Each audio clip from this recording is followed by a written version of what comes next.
my little boo-boo in my email that may have you in a different room just for a bit until you see my email and you get here.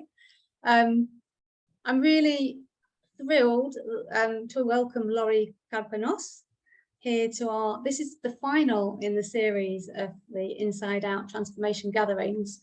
I was just saying, I felt like this is the sort of the grand finale of this series. I have no firm idea if there's anything else coming up. I have a sense that something wants to be created, but I don't know what it is yet. So I just wait for the signals that tell me this next. But this is sort of a wrap up for this season, if you like, this series. And I wanted to kind of go out with a bang. And the idea came to me about a giveaway.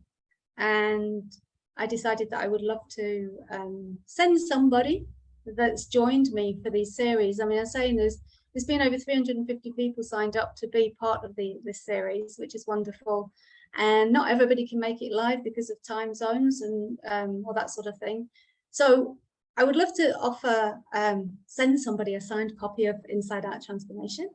And if you've already got one, you can gift it to somebody if you happen to be the winner. I'm going to do that at the end of today's session. And Laurie has kindly offered 2 gifts, which I'm going to share at the end of the session. This is the surprise giveaway after all. So we'll wait till the end for those. And I've had this super duper name picker that I used a couple of years ago on an online Viva event. I'm keeping everything frosted at work. So it's kind of put all the names in there and I'll share my screen and I won't have anything to do with it. It'll just pick the names out randomly. So we'll see how that goes at the end too. Given my little bit of kerfuffle with tech today, I'm really hoping it all goes okay. So before I kick off and introduce, I'm going to give you, Laurie, an official introduction, and I'm going to do things slightly differently as well today. Don't know why. It's all the last session. Everything's going to be slightly different. But before that, I just wanted to let you all know about the coaching course that I'm going to be leading with Hannah Studley. And that starts at the beginning of November. It's a 12-part coaching course that is based on the book. It's 12 weeks based on the 10 core questions.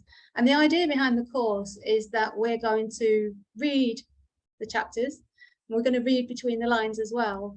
And we're going to be looking at the answers that all the contributors have given. And we're going to really help each participant craft, hone in, help develop their own style of coaching, their own from the inside out. And so Hannah and I are going to be leading a free webinar on the 7th of September, next week, Wednesday the 7th of September, which is probably the link that I sent out by mistake, if I'm honest. And that one, so you probably all got the link for that now. If you so you don't have to register if you don't want to at all, but you can. So that takes place, and we'll be looking at more about how we can never actually get anything wrong, how there's nothing about coaching that has to be right.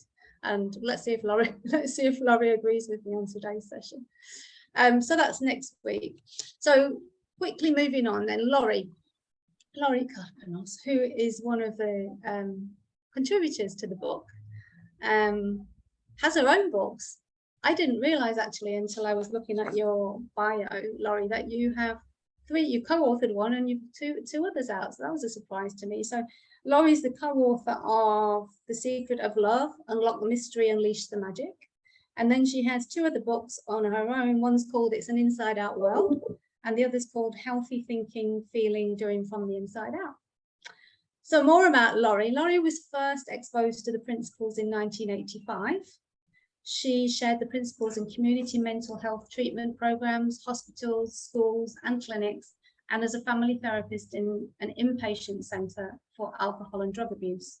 She's conducted a private counselling practice as a licensed marriage and therapist since 1994.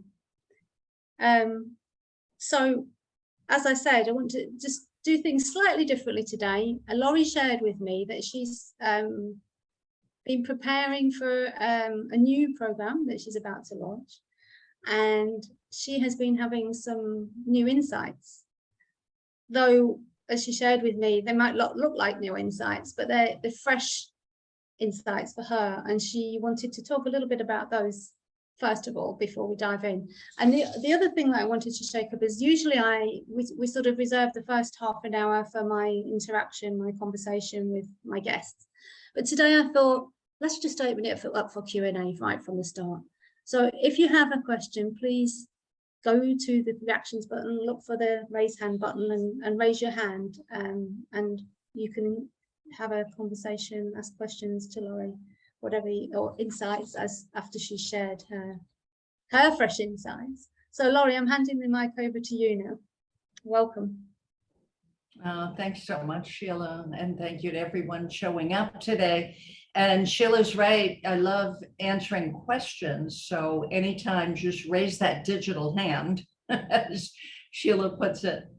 And Sheila will call on you, right? That's how it works, I think. So, you know, I was reflecting on what I thought would be important for me to share. I mean, you know, we could be on all day sharing stories, but I really wanted to hone in on what was going to be most valuable for those of you who are wanting to share your understanding of the principles. And what I realized, to me, it really boiled down to two things. I met Sid Banks in 1985, and quite by accident. I had no idea who he was. And in fact, I had some thoughts about the fact that he didn't have initials after his name, and he didn't have a big background in psychology. So I had a lot of thinking about, well, my God, you know, I'm going to this talk only because my friends are going and they want me to go with them. Basically, that was the reasoning I came up with. And I was in San Francisco at the time. And from there, actually, the person who invited me to the talk was a boyfriend I'd been in a relationship with for over 2 years. And he had put his career on hold in order to go to Miami to the Advanced Human Studies Institute, which I had never heard of. I never heard of Sid Banks or this AHSI in Coral Gables, Florida.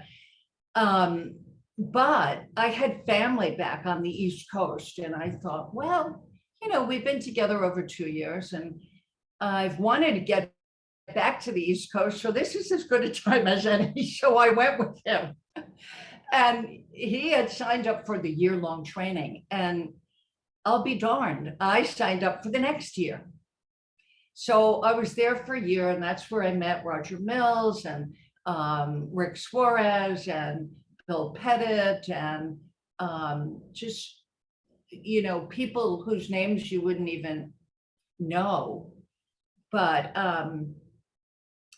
it was, first of all, I should backtrack a little bit, because this is something that I think would be useful, not just for you, but for the people you work with.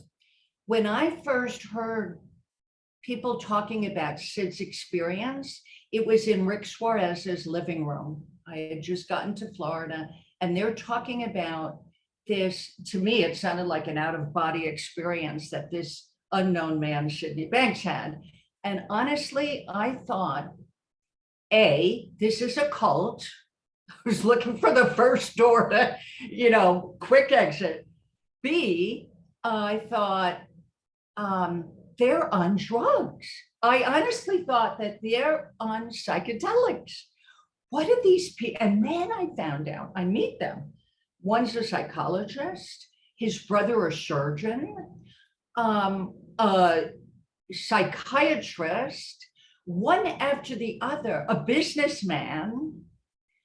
And, you know, this was like the Twilight Zone. To me, it's the only way I can explain it. I'm in the Twilight Zone. What just took place?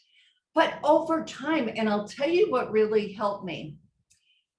Over time, hearing these people's stories, like to this day, I learned from Bill Pettit. If Bill had never said that I mean, I'm not as strict as he is. He can afford to be that strict, I guess, but he will not see a client until they have read Second Chance twice. There's a definite reason to read it at least twice, because it's like a new book. As your consciousness lifts, many of you know, you begin seeing things you hadn't seen even a day ago, much less your last reading. So I got more brave, because I was already entering into the field of marriage and family therapy when I ran across what was called back then, even before health realization. You may have read Jack's book, A Paradigm Shift, where he explains the history of this. And it was called Psychology of Mind. To tell you the truth, I really like that name, because it really is. It's looking at how the mind, how to navigate through life with this amazing intelligence, an intelligence that is far greater than whatever our brain could kick up for us. And so because of these other people, George Pransky, Bill Pettit, et cetera, I saw that, maybe there's something here for me. Now, the second mistake I made was after my year training in 1985, and Sid would come in and talk to a small group of us a few times during that year. Even after that, I thought, okay, I know everything. I know everything there is to know. And so I drifted away, and I drifted more in the field at the time of marriage and family therapy, which, as the podcast aptly states, is and was backwards. So I would get sucked into this tunnel of needing to offer something or technique or strategy or something like that, without even realizing that I was watering down whatever understanding I did have at the end of that year. I mean, we were in that institute every day. Rick Suarez was presenting to us, but still it did not register with me that this is all you need, Lori. This is it, because the depth just keeps going deeper and deeper and deeper. And I don't know, do you all have a sense of what that means? Because I've seen what that means even deeper. And it's hard to put a finger on it, except when you see things in your own life and you realize, like something will happen in my life and I'll be like, in retrospect, oh, maybe that must be what Sid meant. What Sid meant when he said, get it for yourself. That's the other point I wanted to make sure I drove home for all of you. I can't highlight that more for you. That to me is the most important, the most valuable thing, is to get it for yourself. Really see how life lightens up, how life becomes so much easier, how you can see your other people in life, in the world, struggling, and you can realize to yourself, you have to go gently, and I'm learning how to not be so gentle anymore. Just like saying, you're not seeing how your own thinking is tripping you up. I have to point that out. So it's just so evident around other people how they put these blocks in front of them and how they trip themselves up. And so Sheila mentioned this program that I'm just launching. It's for single people, and it's from the book that I co-wrote with Christine Heath, The Secret of Love. Now, this is, I think, an interesting point to make for all of you, because you want to be gentle with yourself. In 2018, the book came out, and Chris and I wanted George Pransky to write the foreword for us. So we asked George to, read the book and see what he thought. And the reason, of course, we wanted George to write it was because he was the person who had the only other 3 Principles book on relationships at the time in 2018. So he reads the book. Here's what he says. We're on a Zoom, the 3 of us, Chris, me, George, Linda was there too. And George says, well, ladies, I really, really like this book. I'd be really happy to write the foreword on one condition.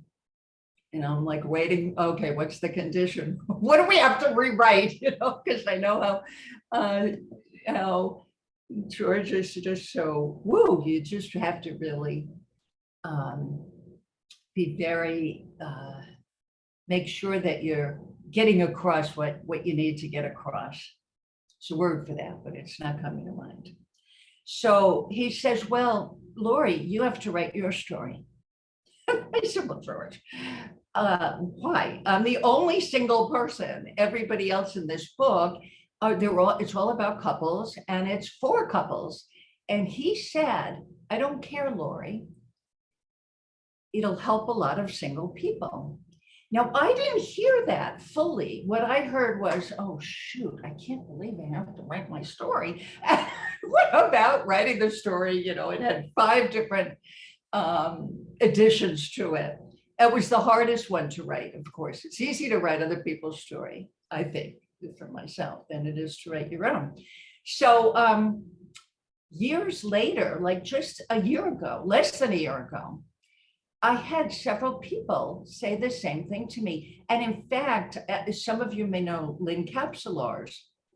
She's also a 3 Principles practitioner in Connecticut here, and where I live. And we got together and we put out some courses for single people.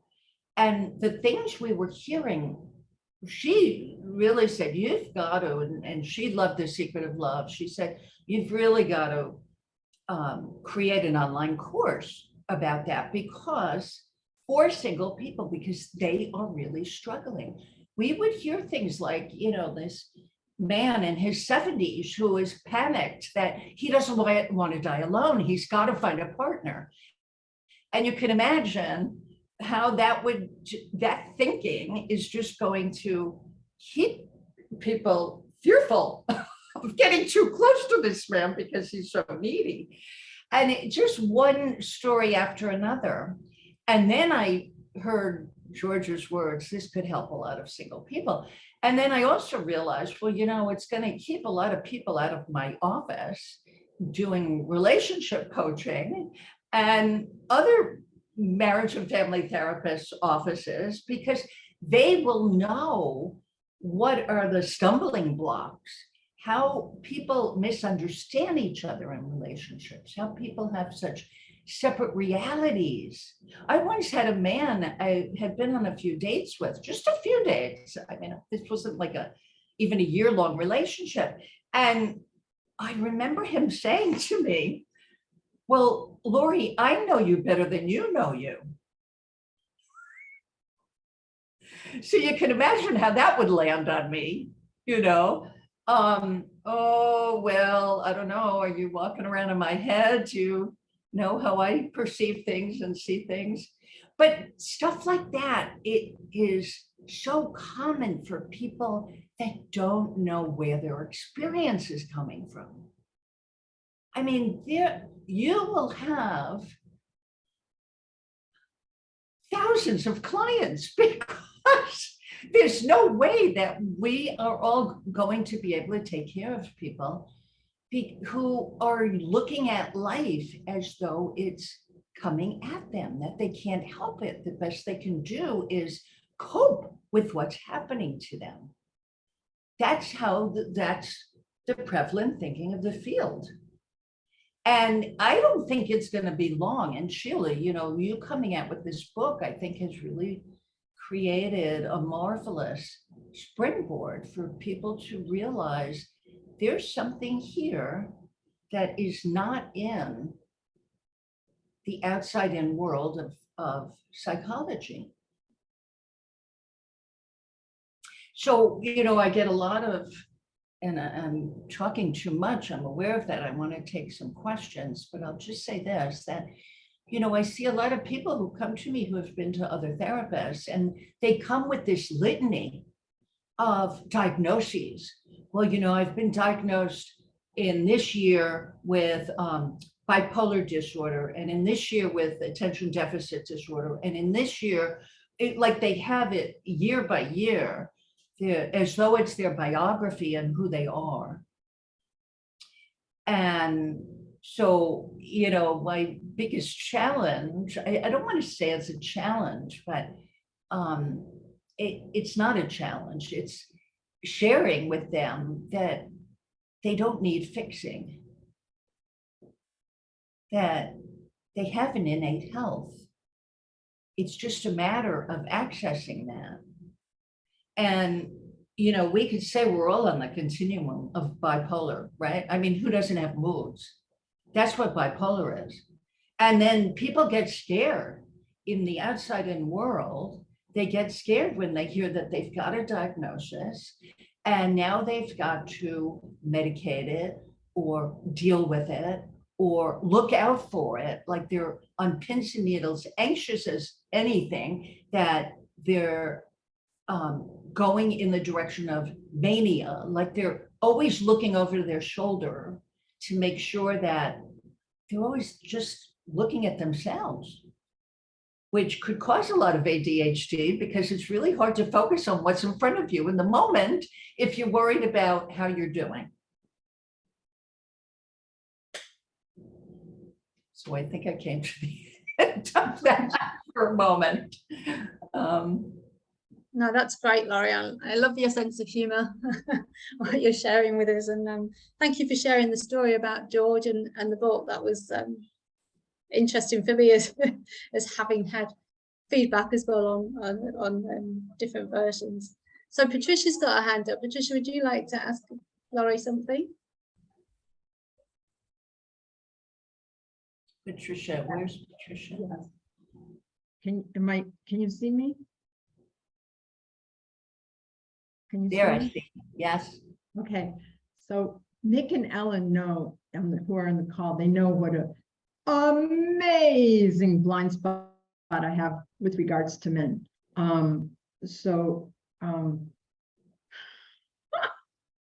Anyway, so I wanted to know how to find out about your course. That's all. Oh, well, just write to me. I know, but how? Tell me, like, how? I'd love to have you. Yeah. Oh, Just yeah. write my email address. It's Lori at 3 Principles Therapy, the number 3. 3 Okay. Principles Therapy. Sheila, would you mind putting that in the chat? I definitely will be sharing. When I send the email out with the recording tomorrow, I'll share links to the course. Excellent. And I'll share Laurie's details as well. And I can put it in the chat now as well while Spiro's asking his question. Okay, thank you so much, Laurie. And Sheila, thank you.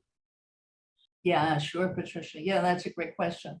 And there's some, like, I'll just tell you a little bit about this. I'm really excited about it because I told Jack my idea, and Jack Pransky, so you know what he said? He said, well, Lori, because he knows my history with being single and meeting a lot of people. He says, well, Lori, you're the best person in the world to do this. Not in Connecticut, not in New England, in the world. I said, well, Jack, what about the universe, right? We got to laugh at ourselves. We really have to. Right? Thank you. Yeah, you're welcome. Spiro. Hi, Lori. This is Spiro. It's just lovely to hear you and see you. It's just your energy is it's just beautiful. I just love it. And thank you, Sheila, as always, for doing this. You cracked me up, and you hit a point when you said about the gentleman who said, I don't want to die alone. So I did, I at late in life met my husband. We've been together, and it's funny because lately we've been talking about, he even says to me, boy, I hope you die before me because you cannot handle being single and being alone. And because literally lately with my parents, there's health issues. They're in their late 80s and they're still around. But it has caused panic in me at times unconsciously where I trigger myself to like, you know, when grandparents die, grandparents are alive, you feel like you're 3 tiers down, like nothing's going to touch you, everything is okay. And then the grandparents die and you're like, oh, I just moved up in the pecking order, right? And then now my parents are almost out, and I hate to say it that way, but it's realistically, I'm just waiting for the call, and there's that anxiety and doom that it's causing me to think about the same thing. It's like, if my other half goes, it's like I'm alone, and yet it's like, okay, I know it's thinking, right? Like, when I say this to a friend, she goes, well, that's a thought, it says a gentle slap in the face, like, but it's a thought, I get it, but then it's like, what do I now? What do I do? And I feel like, what do I do? It's like I have this awareness and thinking, but then I'm like, man, I don't know, I'm making sense. I know I'm rambling, but No, that's great, Spiro. That's a great question. Sure. Like any other thought that seemingly has the power to scare us. I was just talking to a client yesterday about this. I said, the only difference between you scaring yourself with your own thoughts and Alfred Hitchcock scaring himself is he makes a lot of money with his scary thoughts. If only we could create films with it and make great movies like, right? So yeah, so we have a scary thought, it comes and then it goes because we get a different thought comes to mind. All we have to know is how it works. That's all we have to know. And I love the quote of Sid's about if only people knew they didn't have to be afraid of what they think, we'd have a different world. mm-hmm. There's so much truth to that. We get scary thoughts all the time, and it doesn't mean anything except for the meaning we apply to it. Yeah. Knowing that this is it's not the last set, but having met Sid, having met and been with Judy and the Pranskys and the Paddets and Semina and the Mills, I still feel like, everybody's up here and I'm still in baby land. Like you said, it's like every day there's like, wow, there's an awareness I didn't know about, or the way my thinking's going, or where I trip myself. But when you said about you keep digging, there is a constant awareness but I keep thinking, yeah, but I got to get to some level before I even think about opening myself up to mentoring or just even talking to someone about this, because I've clammed up like you and I do still call it psychology of mind. I'm old school as well. I feel like I had to go out there and just get everybody to realize it's their thinking that's preventing them. And now it's like I've completely clammed up.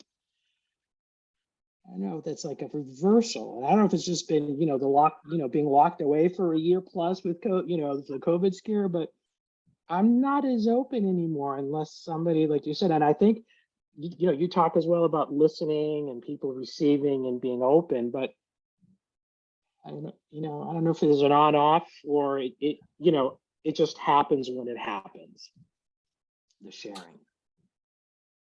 Well, I love what you said, Spiro, because it gives me the entree to talk about how there is no up or down as far as who's better or who knows more, or we're all continual students. We're all learning from each other. And it may not be even learning what the person said, it could be learning our interpretation of what, our own insight of what the person said.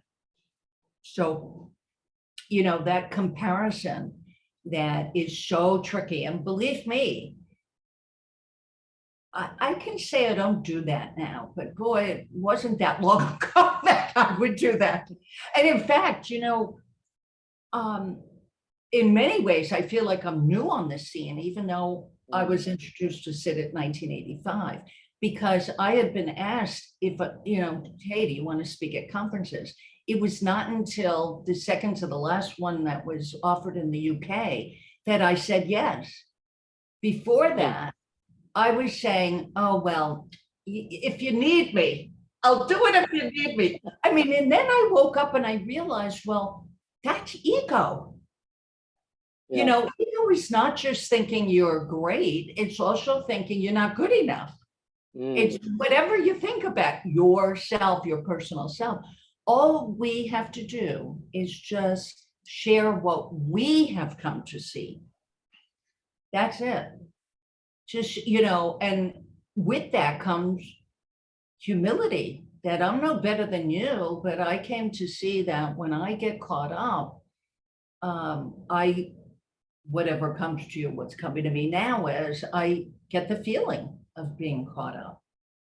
I know that I'm not in that comfortable space that I was a moment before I got caught up. And so it's not rocket science. There's no format. There's no, that's the beauty of sharing the principles. It's such a gift that Sid came through Sid. I wouldn't even say Sid gave us, because he wouldn't want anybody to say that. Yeah. But just an amazing gift to humanity. That, and who knows if it came at other times in our history and it got watered down, or people, Bill Pettit has a wonderful explanation if you ever get a chance to take his course on the mind, brain, body, behavior connection, the long title, or any of his courses. I know that he talks about the history of how when psychology stopped looking in the direction of mind and they looked in the direction of behavior, that's when it got messed up. And people got led astray. And, I know people who are PhD psychologists from really great schools, nice people, but boy, can they stress themselves out. Wow. Yeah. And you say what you can out of love and understanding. I mean, I know I was there. I know what that's like to feel like you don't have any kind of safety net. This understanding to me, it's like a safety net. It's like a cushion to know that we're so much more than our physical being. And just circling back to Spiro's question about fear of losing a partner, you never lose the connection, the memories, and those moments that the person is like right there with you. It's interesting. Yeah. But there are people who suffer when that happens. They suffer Yeah. and they end up dying shortly thereafter because of the thinking that they buy into about it, about what that means. And I don't know if this will help, but I have a couple I just spoke with the other day who is coming to this realization, like the kids are leaving the nest and they were together since high school. And they're coming to this realization that's scaring them. And I'm helping them see that it's a beautiful realization. They were like this from high school on, like neither one of them would ever say, like she would never say, well, I'd like to go to happy hour with the girls. Because in her mind, well, the wife doesn't go anywhere without the husband. And in fact, the husband and wife would make fun of these couples like, oh my gosh, she's going with her girlfriends to cooking school in France. Can you imagine the nerve? I mean, they would talk to each other like that. That was their belief of how couples travel through life. They're raising their children. They've got to be a unit. Well, now they're getting to see, wait a minute, there's this whole other world. It doesn't mean that we love each other less just because we want to explore more individually. And then we come back and we talk about what we talked about with the girls, or what we talked about on the golf course with the guys, whatever. It's like just opening yourself up to other possible ways of seeing things that you don't even know what they are yet. Thank you. Wow, Lori, yes, that was beautiful, because you're right. There are people, very deep friends and all, that we've all lost, but to me, they're still with me. I celebrate their love, their life, the experience, instead of, oh, they're gone. There is that. So there's more of the happiness. And, we crack each other up, because sometimes I say something and he'll get annoyed. And I said, remember, when I'm dead, these little things you find annoying will be endearing. It's just, it's just enough to crack the ice, and we start laughing and going back into that, like you said, that feeling of connection. So thank you. Thank you so much for your time. Oh, you're very welcome. Thank you for your questions. Yeah, thank you, both of you. It feels like a very relationship-based call at the moment. But then love is the answer, isn't it? Love is what we're talking about. So Yes. Please feel free, anybody, to raise their hands and speak to Laurie directly. This is the perfect opportunity if you have any relationship questions, by the sounds of it. Don't be shy. And that's so great what you said, Sheila, that's the answer, is that feeling of love. It doesn't belong to somebody else. It doesn't even belong to us. It comes through us. Yeah. Boy, and that, I'll just speak a little bit to that now. Well, but interrupt me if you see a hand go up. I haven't seen any yet.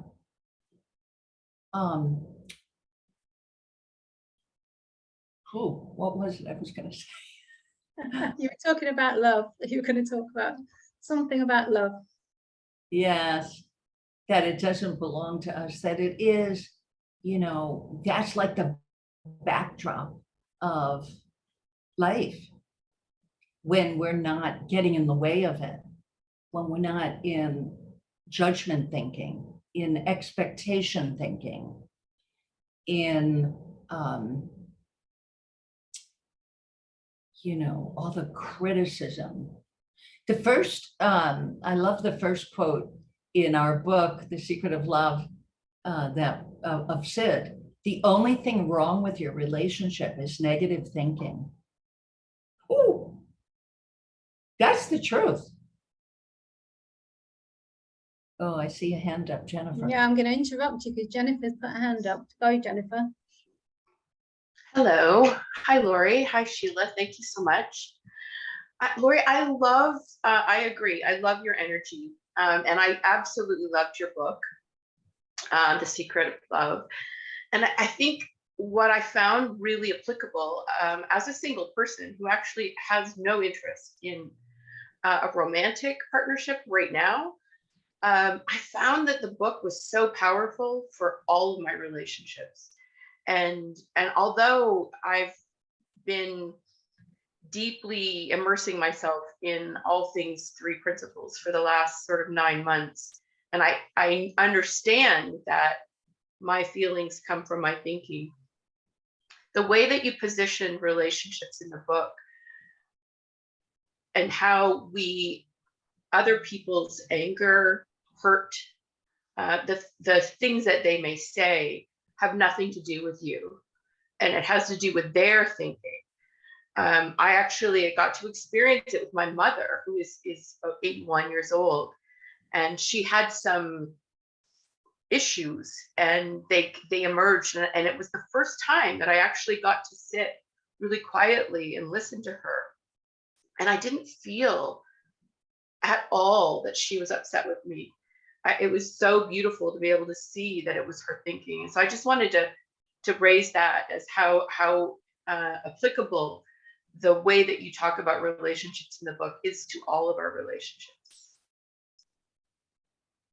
Yes, absolutely.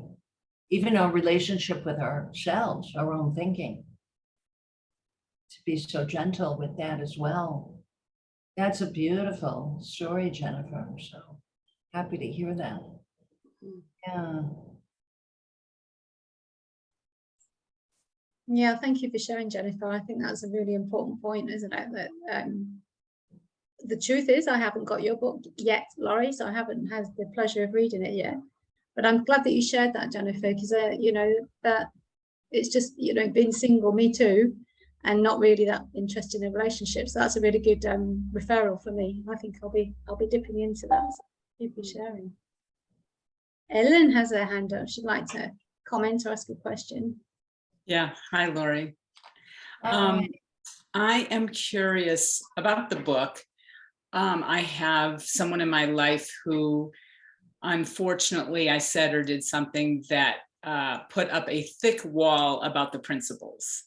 And so I'm very hesitant, well, not even hesitant. I've been asked not to share anything around the principles with this person.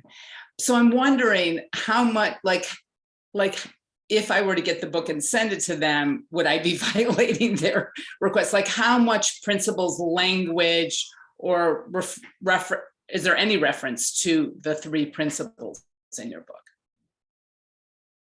In The Secret of Love, yeah, it's all referencing the 3 principles. But the language, I understand, but does it reference the language 3 principles? Yeah, okay. Yeah, pretty much, I think. But I've got a great story for you, Ellen. It's a Bill Pettit story. You know, he's got so many stories. Do you know that very thing happened with he and Linda, his wife, Linda Pettit? Have you heard that story? That she said to him when they were dating, she said, Bill, you're a nice man, but will you please stop talking about the principles? And he said, oh, okay. And he did. He was a good boy. He stopped talking about the principles. And one day they got into some kind of critical situation. It was a difficult situation. And he handled it so well. Afterward, she said to him, Bill, does this have anything to do with those principles? And he said, oh, yeah.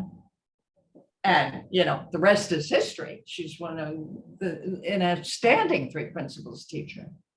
People get scared by it. I was doing a 6-month training with Jack Pransky years ago now, and this is still a friend of mine who I invited. He is the, what do you call when, he's a PhD. He is the head of a department at a university in town, human development. So I invited him to attend. He could attend the whole 6-month training. We did 1 week in a month for 6 months. He was in the first half hour and we did a bathroom break and he excused himself. He said, thank you so much for inviting me. I know exactly what you're talking about. I'm so glad you're teaching this.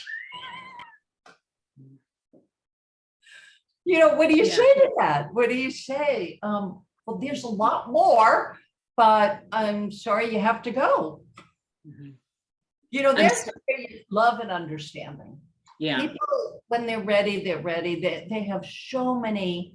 Oh, and I had a cousin say to me, well, I'm glad who, you know, she was in therapy and on medication for anxiety. And she said to me, well, I'm glad it worked for you. I'm glad your 3 principles worked for you. And, you know, when you hear stuff like that, you just realize they don't have a clue what we're talking about. Well, she just had, this person just had a major misunderstanding with, you know, she heard what I said to her from her level of consciousness, her, Exactly. state of mind in the moment. But this, just me asking the question has illuminated in me, she's starting to ask me questions. She's starting to get my advice and ask me for reflections again. So the door might be opening, and I'll just sit and wait as their marriage isn't opening, It's interesting, George's first edition of the relationship handbook, I don't think he mentioned the principles in there. He made the second edition in order to mention the principles. So maybe the first edition of his book. Thank you so much. Oh, you're very welcome. Good to see you. Yeah. Thank you, both of you. Thank you, Ellen, for asking that question. I think it's really common. I mean, me too, and I bet lots of people who are on the call will have come across that, where people we share, and our nearest and dearest, my family members, that you would love them to hear something, you'd love them to. I've learned not to, just here and there, maybe, I'm on social media, all my family know what I do, but that doesn't mean that they're a little bit interested in hearing. And it's just the way it is, right? And I don't think there's any explanation for why that is, and why some people fall into this, hear something the first time they're introduced to it, and sometimes it can take, I think Jamie Smart's one of those people who was given the missing link and was like, yeah, and something like 10 years later, because he was enrolled as an apprentice to Michael Neal, and Michael Neal was now teaching the principles, and he paid him a lot of money. He was like, okay, I better listen. And we just don't know how or when or why this drops in for us, do we? There's just no, by the grace of, some people would say God, just by grace, right? It drops in and we hear something, and then we can get very evangelical about it, I think, at the beginning too. That's a big stumbling block for a lot of us, and I can see some nodding heads here that that's happened to me too, and I know some people on this call too, so we have to be careful of that too. But we're all on a path, and we're all different places. Well, does anybody else have a question or a comment to share with Laurie? Because if not, I guess now might be the time for me to see if I can get this wonderful raffle picker to do its magic, and see if I can share the screen and do all that. Well, but first, I guess I should let you know what the prizes are, right? So you know what mine is. So Laurie has been sharing about her new program coming up. So guess what? She's really generously offering a place on the new program. When does it start, Laurie? I can't remember. Well, it starts now. It just started to get advertised. We're starting through LinkedIn. And, this is, we have time for a really quick story about how that happened. Yeah. Really quick, because this is how the principles infiltrate in the world. It's not through us, it's through mind. It's the only way I can explain how, when you start to see how one thing leads to another, it had nothing to do with me. I really feel like I was just a servant of mind coming through to say, okay, step up to the plate. It's time for you to do this next. And you just follow, follow the breadcrumbs. But what happened was I used to write a few articles for a digital magazine called Healers. I think that's what the name of it is. And I wrote a couple of articles, and I ran across the person who ran that magazine quite by accident on the internet. And I asked him if he knew about creating a course. And he said, well, Laurie, that's how digital magazine got created. That's how my digital magazine got created and so we're using that platform. It's called Podia. And one thing just led to another. So your last answer that you had, Sheila, about, we don't have to worry about getting it out there. Whenever I worried about and tried to sell it to people or sell it to a company, it never worked out. But things kind of drop in your lap and you just say, oh, that's a good idea. Okay, I'll do it. I'll find out how to do it. If I don't know how now, I'll figure it out. So, yeah. Yeah, I love it when they're like follow the breadcrumbs, isn't it? Just let's Oh, yeah. So I never have eyes wide open and follow the breadcrumbs. Right. Yeah. So, I don't know. And sometimes those breadcrumbs, they just like pull you along. They're magnetic, they pull you. So, it officially begins now, but because there are podcasts and there are videos of really sweet videos. I interviewed people like Jack Pransky and talking about his blind spot of relationships. That's still his blind spot, no matter how much he knows about the 3 principles. We will always have blind spots, but it's humbling when you uncover them, and beautiful when you uncover one, like, oh, wow, that's a gift, thank you, rather than cowering and being upset about it. So, and one with Christine, that on her first date with her husband of many years, that is really sweet. And there's just so many sweet videos on there. So I don't want to give it away too much, but so the first Zoom session, we're going to do weekly Zoom sessions. The first one is September 10. No, that's too early. October 10. I'm doing a free introduction session on September 8. And then another one 2 days later, Saturday. So that would be the 10th, I believe, September 10th. So we get two different time zones. I did share the link in the chat. Giveaway.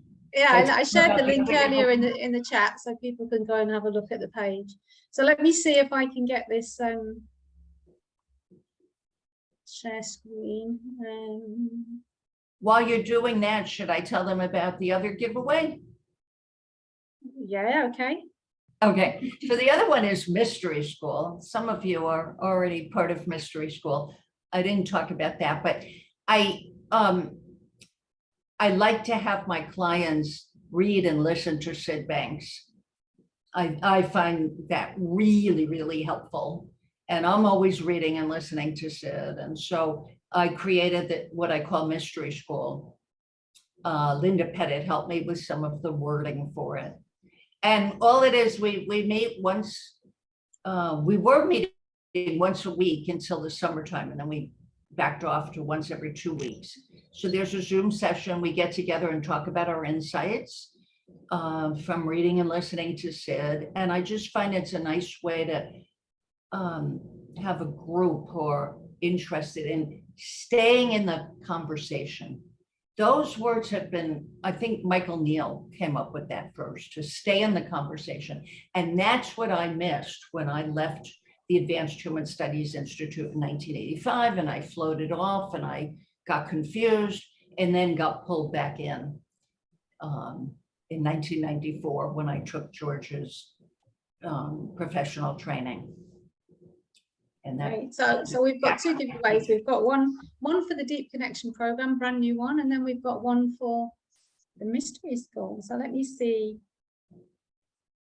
Can you all see that? That says pick random names along with loads of adverts. Can you see that on your screen now, everybody? Are you able to see that? Yes. Yeah. Cool. So all I have to do is click this button and it's going to come up with a random name. I've input all the names already. Let's hope it works. Oh, that was quick. Jim Banks. So Jim Banks has won. no relation to Sid, right? I know. I've got everybody's email, so I'm going to email people. Yeah, so that's the first one. So Mystery School, I get to pick again. So you can see there's 341 names there. Mystery School. Oh, I'm going to really mash that name up. Auden Otterbech. I'm going to make a note of that. Otterbatch. I'm fascinated by this. I've never seen this before. We used it once on the online Viva, and then the final one, which will be a signed book from me, which I will be in touch for your postal address, is Monique Verrier. So congratulations to everybody for their. Now, how do I stop sharing? I'm not very good at this. Stop share. There we go. Cool. So we've got 3 winners: Jim Banks, Auden Otterbeck, and Monique Verrier. So I shall be in touch with you on email. I know I did say that I would. It would be for somebody on the call only, but because there was my mess up with the Zoom links, and I'm just opening it up whether they're here or not. So those 3 prizes, congratulations, and I'll put you in touch with Laurie, and you can talk to Laurie about your upcoming courses.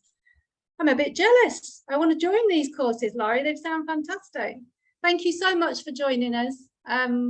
Really, really grateful for your participation in the book, Laurie, and for giving your time here and for your lightness and your sense of humour. It's been wonderful to hang out with you this hour.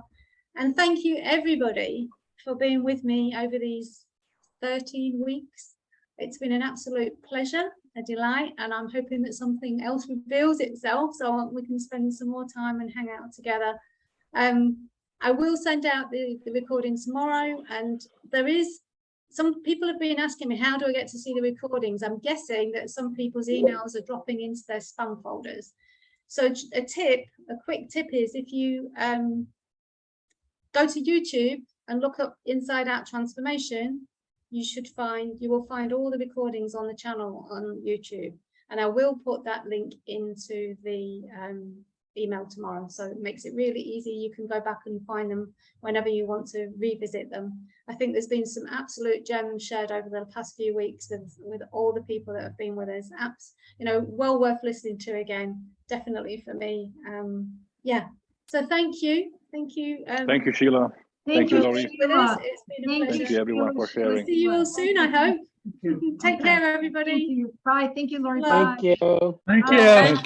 Thank you. Bye, Bye, Laurie. Thank you. Bye.